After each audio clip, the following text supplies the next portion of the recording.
The O'Reilly Factor's on tonight. The deck is still stacked in favor of those already at the top. And there's something wrong with that. But Hillary Clinton is now facing accusations that she profited from the Clinton Foundation and that she may be making more money than the CEO she's criticizing. We will have a Factor investigation. Tens of thousands of refugees trying to get to Europe. Many of them are dying. The Pope calling for compassion. But why is this happening? We will tell you. When did global warming start? I have no idea. I literally came here to listen to music. Also tonight, the world is supposed to celebrate Earth Day this week. But what is that really? There, no littering on Earth Day. Caution. You are about to enter the no spin zone. Factor begins right now.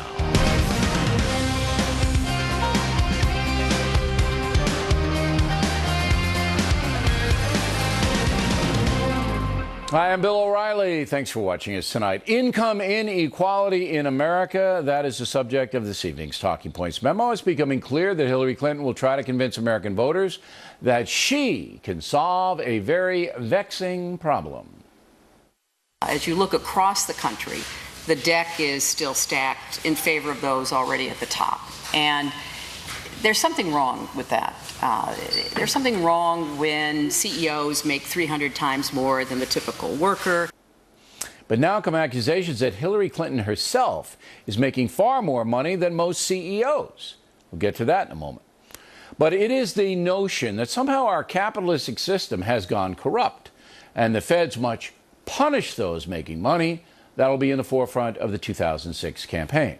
This year, 2015, the feds will gather more tax dollars than ever before in the history of the USA, about $3 trillion. That's because since taking office, President Obama has proposed a whopping 442 tax increases, not counting 20 others associated with Obamacare.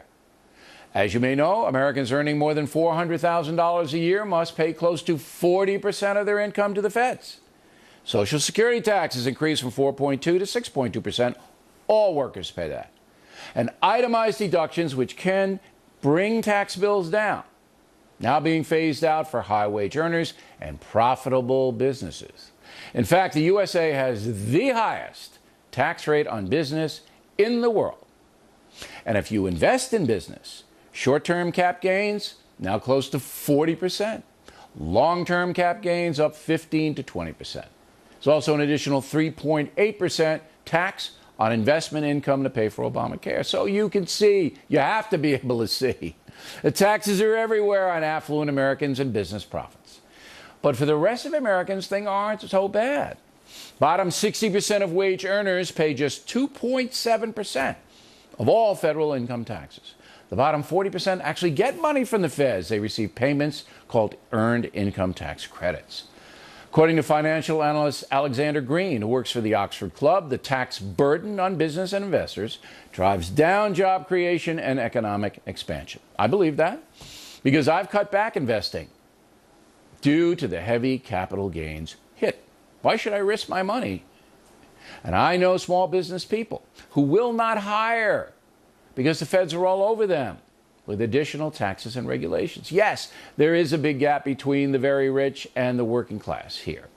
But how much more can the government take from the affluent without crashing the entire free market economy? That's the real question of campaign 2016. And one more thing, if Hillary Clinton is going to continue the punishing taxation that Barack Obama has imposed, we all need to know that, because the result is likely to be the same: stagnant take-home pay. Again, the only way salaries will go up in America is for private industry to expand, creating more jobs and more competition for workers.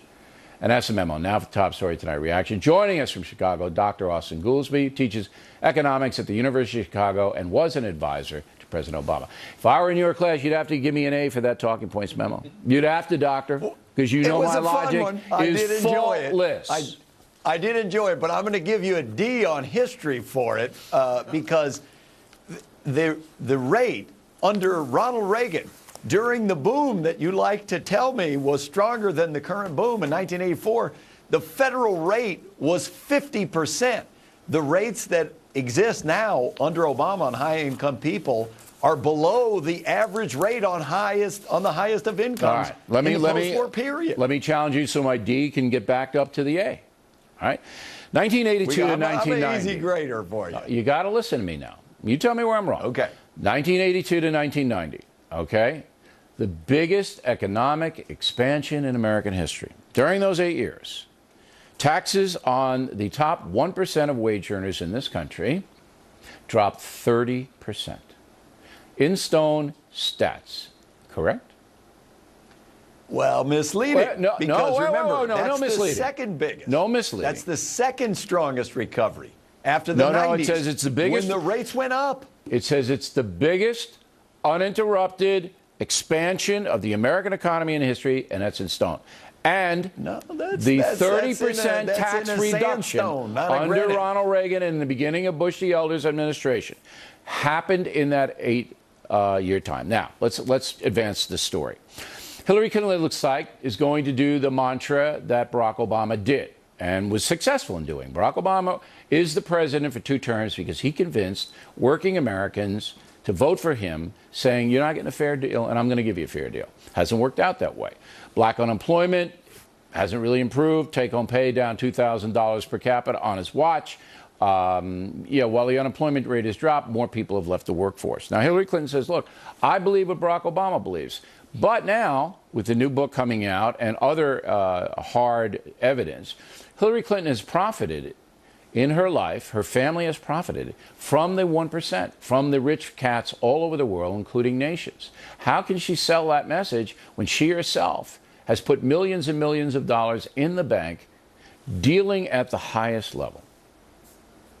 Look, I'm not qualified to answer personal questions about that. I know that every person that has run for president has been extremely well off in the United States. Not Gerald Ford. One thing about our political system, these are high-income people. Not Gerald Ford and not Richard Nixon. They weren't wealthy men when they got in. Okay. Jimmy Carter wasn't a wealthy man. Jimmy Carter was not wealthy. In the modern era, in the modern era, the presidential candidates have been very well off. I just gave you 3 that weren't, but look, that's not my problem. You said Richard Nixon. Problem, I mean, he wasn't wealthy when he ran for president. Not wealthy at all. I agree, but that's some years ago. All right, well, it was modern times. In the era of campaign finance that we have now. What I'm trying to say is that this income inequality theme the Democratic Party has seized upon, and you're part of that because you advised Obama on this, I don't think can work with a candidate like Hillary Clinton. Now, if you get a socialist like Elizabeth Warren, maybe it could, although she's made a ton of money at the top level, too. Last word. Look, my last word is, if cutting taxes at the top were a big generator of growth and Jack's Magic Beanstalk beans, then it would have worked under George Bush when they cut it as much as they've ever been cut. It doesn't. The economy isn't driven by taxes at the top. All right, but it's driven by business expansion, and when you have the highest business rate in the world, taxation in the world. That's fair. That's a fair point. Okay, so my D is now risen up to A? Yeah, I said on economics you were doing better than on history, but I'm going to give you a good grade because I want you to take the next semester. Always a pleasure to talk with you, Doc. Next on the Rundown, new book says, as we mentioned, Hillary Clinton and her husband, a former president, profiting big time from their charitable foundation. Take a hard look at that. And later, Water's World, the Earth Day edition, up ahead.